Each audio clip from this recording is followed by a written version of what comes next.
T'as pris le café? Allez. Allez, tienne.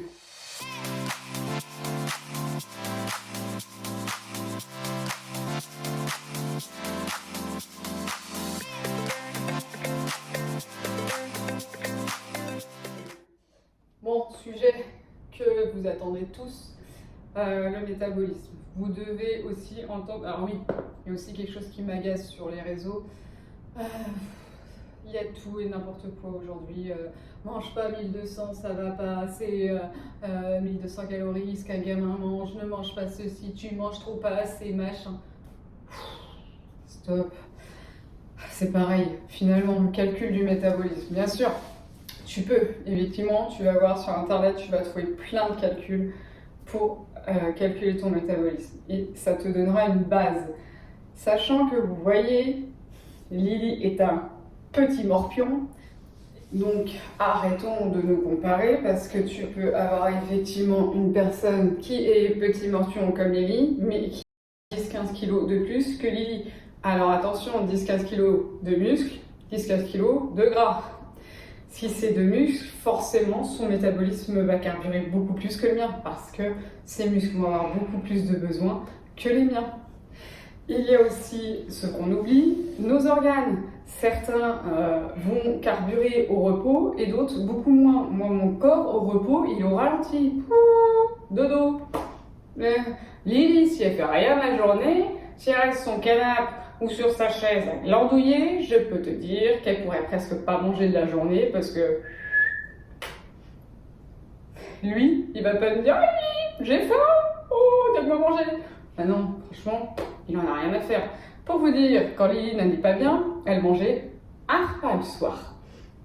Une collation vers 14h, parce que je m'activais par le vélo, j'ai essayé quand même de bouger un peu mon corps.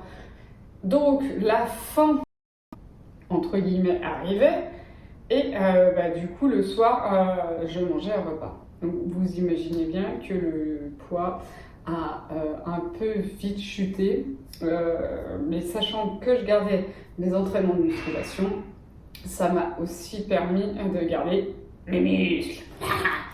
Ouais, faut être intelligent, hein, Lily. Non, mais sans blague, faites pas ça. Faites surtout pas ça, ne pas manger de la journée.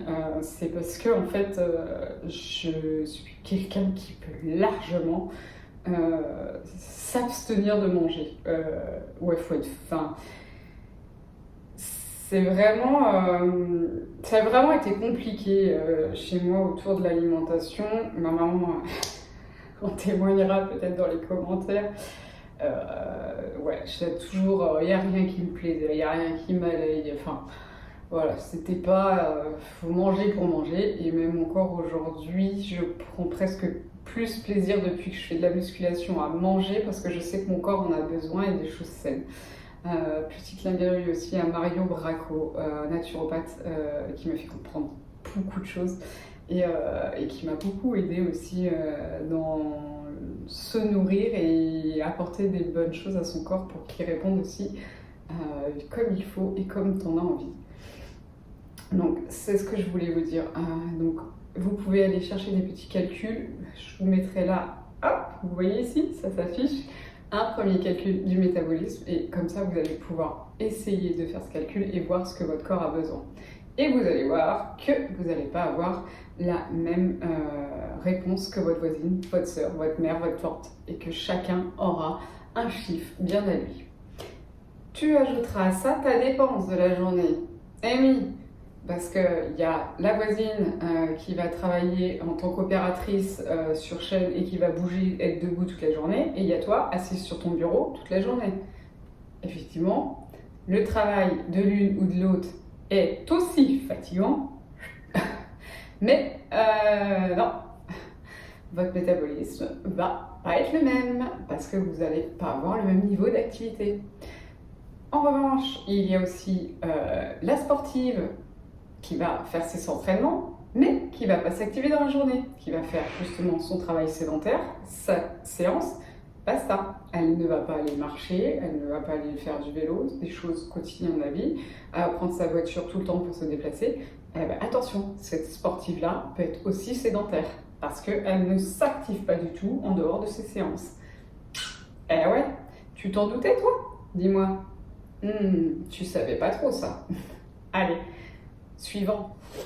Petit aparté café, tu en prends combien toi dans la journée? Hein? Allez. Moi, j'essaye de 1 le matin à 11h, jamais au réveil. Mon corps, il n'a pas besoin d'excitant dès le réveil. Normalement, il est au plus haut de sa forme. Donc, je n'en rajoute pas plus pour lui. Donc ça, après, je sais qu'il y a les gros amateurs du café au petit déjeuner. Mais non, moi j'attends 11h et souvent à 4h. C'est mes 2 cafés. On parle café, parlons hydratation. Eh oui, sommeil. Alors, eh ouais, hydratation. Souvent on me dit, bah ouais Lily, je bois un verre le matin, un verre le midi, un verre le soir, puis ça va. Et comment tu renouvelles tes cellules, ton corps qui est rempli d'eau, ce corps-là? C'est pas possible. Allez, petit tips. Tac, comment calculer le nombre de litres que tu dois boire par jour? Donc c'est assez simple. Voilà le petit calcul. Ton poids de corps fois 0,03 litres et tu as ton total de la journée. Donc si tu fais 50 kg, tu dois boire 1,5 litre. Minimum. En fait, c'est assez simple. Tu vas aussi le voir à la couleur de tes urines. Si elles sont assez foncées, c'est que tu bois pas assez. Il faut qu'elles soient vraiment claires. Ah ouais, on parle pipi, on parle... Avec qui on parle de tout, hein. Mais en même temps, le corps, il est fait comme ça. Donc c'est hyper important. Souvent, c'est un facteur que vous oubliez dans votre bien-être et dans prendre soin de son corps. Et on oublie aussi, j'allais dire, le facteur sommeil. Et ouais, combien arrivent à dormir 7 heures par nuit? Pas beaucoup. Et surtout, encore, on peut dormir ces 7 heures, mais est-ce que ces 7 heures, elles sont qualitatives dans ta semaine? Donc, si tu te sens dans les chaussettes, c'est aussi parce que tu as peut-être pas ce minimum de 7 heures, entre 7 et 8 heures, j'aime bien. Et auquel cas, si tu as besoin de 12 heures, c'est là aussi qu'il y a un problème. Ne me dis pas qu'au bout de 2 heures de sommeil et que tu te réveilles fatigué, pas bon, il y a un souci. Et là, c'est direction médecin. Il faut trouver la cause de ce dérèglement. Ça peut être parfois, c'est simple, un corps fatigué, une dépression, un mal-être au travail, on en demande trop à nous-mêmes, un manque de fer, manque de magnésium, vitamine D. La plupart des gens ne se complémentent pas en vitamine D, mais à faire tous les matins, parce que... Soleil, vous le voyez vous? Ouh, il nous abandonne. Donc à moins que tu m'écoutes de Dubaï ou du Sud, oui je te vois, toi petite cliente que j'ai dans le Sud et qui nous nargue toutes les semaines avec ton beau soleil, il faut prêter. Donc voilà, deuxième petit tips à prendre en compte, ton hydratation et ton sommeil. Ok? Allez, sujet suivant. Donc troisième tips, c'est ton pourquoi. Allez, je veux perdre du poids. Ah ouais. Bon oui, j'aimerais bien perdre 10-12 kilos. Aïe, c'est quoi ce chiffre? C'est quoi 10-12 kilos? Souvent, ce qui me dérange, c'est de donner des chiffres. En fait, et bien souvent d'ailleurs, vous allez vous apercevoir très vite dans la perte de poids que quand au début on dit ah j'aimerais bien perdre 10-12 kilos et puis finalement on en perd et on en a déjà perdu 6 et puis on se dit ah ouais finalement bah, mon parcours il est pas mal quoi, c'est déjà bien et on se rend compte que finalement c'est quoi ton pourquoi? C'est être mieux dans son corps, réapprendre à mieux manger, apporter des bonnes choses, se recentrer sur nous-mêmes. Je crois que ça c'est le plus important, c'est ton pourquoi et pas non plus ton poids. Yes. On l'a, hein? Ouais.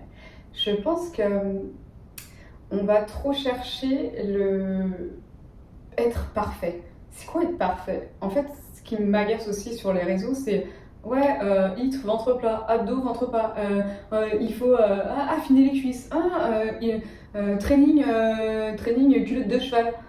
Mais en fait, j'ai eu aussi un burn-out de tout ça parce que je me suis dit, ouais, mais Lily, il y a un truc quoi. Enfin, tu te reconnais même pas dans tout ça parce qu'en fait, je veux pas vous tromper et vous dire des choses qui n'existent pas en fait. C'est entraîne-toi dur, mange sain, euh, réapprends à utiliser ton corps, à t'en servir et c'est là que le résultat il arrive en fait. C'est pas ça en fait. C'est ouais, en fait, Lily, je veux plus être essoufflée à faire quelque chose en fait, à aller marcher avec mes enfants, à aller faire du vélo avec mes enfants. Ils sont toujours 2 mètres devant. Bah ouais, mais moi j'arrive plus à monter les escaliers, ça m'épuise. Plus passer l'aspirateur, j'arrive plus à m'accroupir. Je suis fatiguée tous les matins. J'ai plus. En fait, c'est ça. C'est pourquoi. C'est là où c'est le plus important.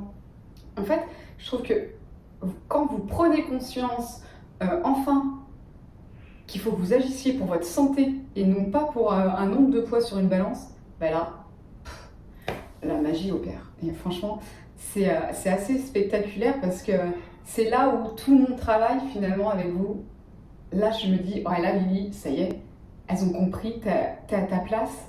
Et ouais, oh, putain, j'en ai amené plein dans leur quête, de se retrouver elles. Et franchement, ça c'est assez admiratif. Donc en fait, j'aimerais que quand vous venez être accompagné avec moi, c'est de se dire, ouais mais là, en fait, tout ce qui marchait pas avant, ok, d'accord, mais je vais pas refaire les mêmes erreurs qu'avant. Tac, je ferme un livre et là j'ouvre ma nouvelle page. Donc je ne referai pas les mêmes erreurs d'avant, donc c'est-à-dire couper les glucides, couper les protéines, couper des choses qui me faisaient du bien, et en même temps je me ressente sur moi en me disant qu'est-ce qui est bon et pas bon pour moi.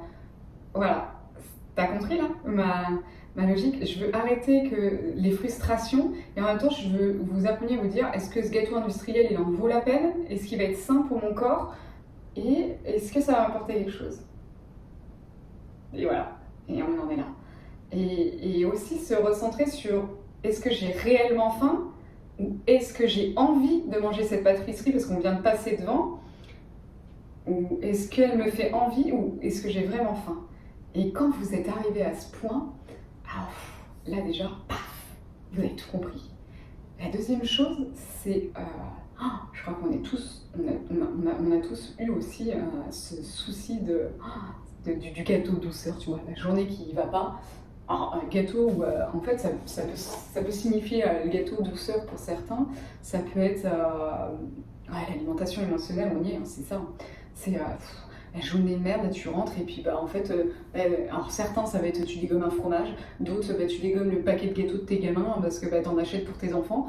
Donc, parce que comme moi, tu vois, autant j'ai mon alimentation, autant ma fille a la sienne, et je veux pas non plus tout lui enlever et qu'un jour, bah, elle grandisse, elle découvre certains gâteaux et qu'elle se dise ah mais j'ai jamais mangé ça et qu'elle se rue dessus en fait. Je veux qu'elle comprenne l'industriel maison, qu'elle ait les deux et qu'elle fasse ses choix.